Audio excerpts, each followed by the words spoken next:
So what I want to look at a well-known it's a well-known idea that is that is in the Torah, and it's something that we speak about. The Torah says ki mitzvah azot asher anochi mitzavecha hayom lo nifleiti mimcha v'lo rechokai, that this mitzvah which I am commanding you today, lo nifleiti mimcha v'lo rechokai. It's not niflate. Niflate means like wondrous. We'll see what Rashi explains that. V'lo rechokai, and it's not far. So the obvious question is, what is the mitzvah that we're talking about? So if you look at Rashi, Rashi tells us that that the mitzvah that we're talking about is lo nifleiti mimcha lo mechusahi mimcha. It's not hidden from anybody. And he quotes the concept of yivpaleh, which means to be not to be carried. But so what Rashi is saying is that just the mitzvahs. The mitzvahs are not difficult, are not far, or are not covered from us. They're revealed to us. It's not that it's easy, but it's open for us to be able to do them. And it's not something that is far from us. In other words, it's right there. It's relevant. It's accessible, and it's something we have to do. Lo b'shamayim. It's not in the heavens. Lomar mi aleh lanu hashamayim v'yekechenu lanu. Is to say, who's going to go and get it for us?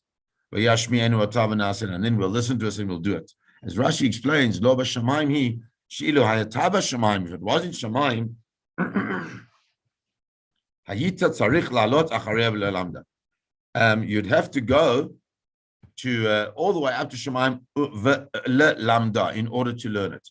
So here we see that Rashi is telling us that what HaKadosh Baruch Hu is saying, that the mitzvot, whatever this mitzvah is, and it's not clear from Rashi, whatever this mitzvah is accessible to us. And if it wasn't accessible, it wouldn't make a difference. We still would have had to figure out a way to get it and to learn it and to do it.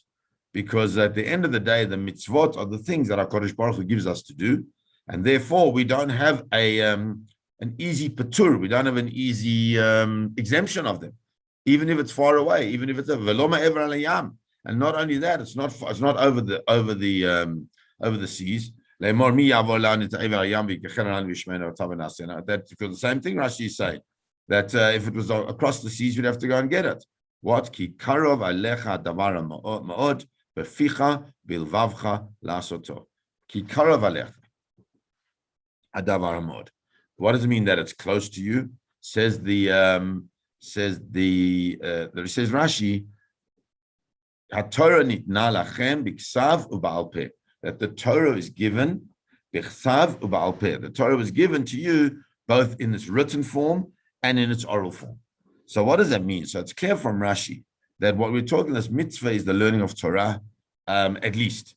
And if it's not the learning of Torah, it's the learning of all the mitzvot.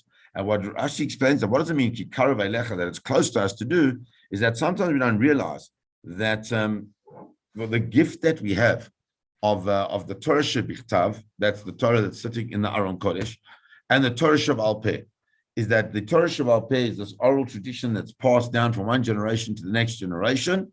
That in the old days it was oral, but then obviously with all the upheaval that was happening in the Jewish world around the time of the destruction of the Beit HaMikdash, and a couple of hundred years later, where Rabbi Yehuda Anasi was concerned that the Jewish people would lose that Masorah, that tradition of Torah being passed from one generation to the next, and therefore he wrote it down. So the Mishnah and the Talmud, even though it's supposed to be Baal Peh, nonetheless, he wrote it down into a form which still has the feeling of a conversation, of a Baal Peh, of a conversation, and that's the gift. This Torah that we have is there. If we want it, it's accessible. We can really can get it if we're wanting to get it. But not everybody says that this mitzvah is talking about the learning of Torah or mitzvot in general. And comes along the Ramban, and he says, "Ki mitzvah azot is ala tshuva haniskeret." The Ramban says the mitzvah that we're talking about is not any old mitzvah or every mitzvah. It's a singular mitzvah that's some fundamental, and perhaps that is why, at least according to Ramban, why the Torah speaks about it right now in this week's parsha, as we're about to go into Rosh Hashanah, because it always falls around this time. And what's the mitzvah? It's tshuva. The concept of tshuva is mentioned many, many times in this parsha. V'shavta Hashem Elokecha,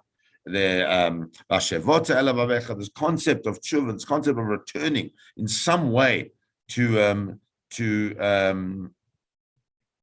ourselves, to HaKadosh Baruch Hu, is mentioned all these times, and therefore the Ramban says that this is the mitzvah it's talking about, and we must understand that the mitzvah of tshuva, he says, is not a hard mitzvah.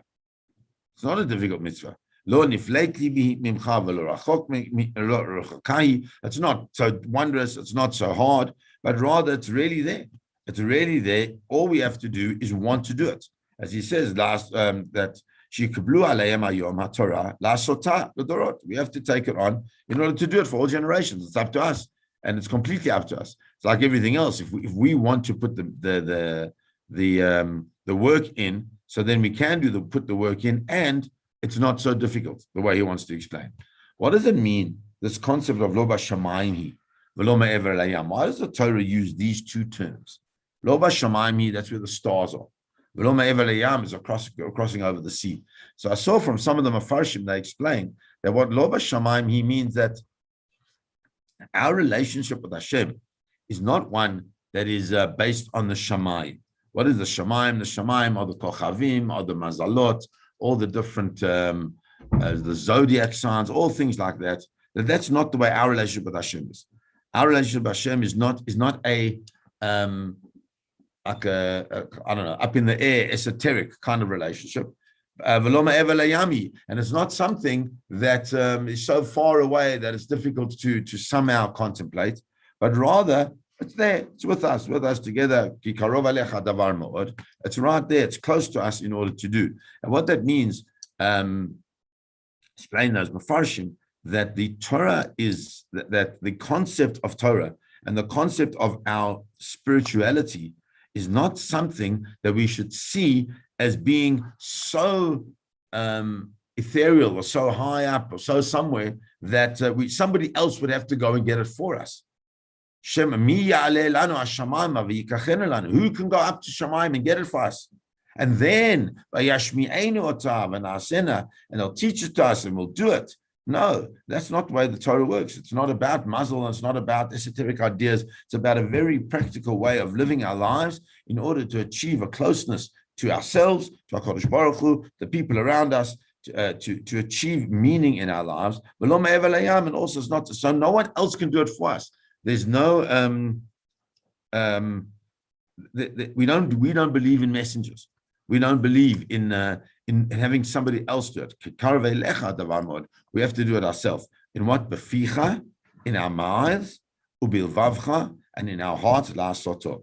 And if you look at the word bilvavcha, it's the same word that's used in the Shema, where we say, "V'ahavta Hashem Elokecha b'chol levavacha." And there, Rashi tells us, what does it mean, levavacha? Levavacha means b'shtei yitrecha, with our two yetzers, a yetzer tov and a yetzer hara. And so therefore we can say here as well, ki karav elecha davar ma'od beficha bilvavcha la'asoto, that this thing is close to us, beficha, in the things that we speak about. Speech is a fundamental thing. It's a fundamental way of creating reality. It's a fundamental way of creating the world. Like HaKadosh Baruch Hu created the world with asara ma'amarot. But it's not only in the things that we speak about. We also have to look deep into ourselves, into our yetzer hara and our yetzer tov, and say that we are able to channel those things la'asoto in order to do that, which is the will of the Ribono Shel Olam. And if we can do that, and we're able to go into the Shabbos, which is the last Shabbos of the year, which is a very powerful idea, and there's so much to be grateful for. Many people haven't, unfortunately, Rahman al-Islam, made it through this year to the Shabbos. We all know them. We all know of people. We've all experienced pain. We've all experienced loss. But if we understand that this Shabbos is the Shabbos where we are able to really take that time, as I mentioned this morning, it says that this is the end of the parasha, but at the that we're standing there, kulchem, all of us, in our entirety as human beings, in what we speak about, in what we think about, what we feel, coming together to work towards the service of HaKadosh Baruch Hu. So then the Shabbos becomes a Shabbos that has deep meaning. It has ability to really find closure over this difficult year. And Bezrat Hashem, as we go into the new year, which starts, please God, on Monday night, we go into the new year, it will be a year that will be filled with much more simcha, with much more closeness, with much more not needing to be far, but rather feeling the ability to be near to one another, both physically, emotionally, and spiritually. I wish everybody a beautiful Shabbos, and please God, Shana Tova, please God, only good things, and please God, we'll see each other over Yom Tov as well, and we can wish each other face to face. God bless everybody. Have a wonderful Shabbos.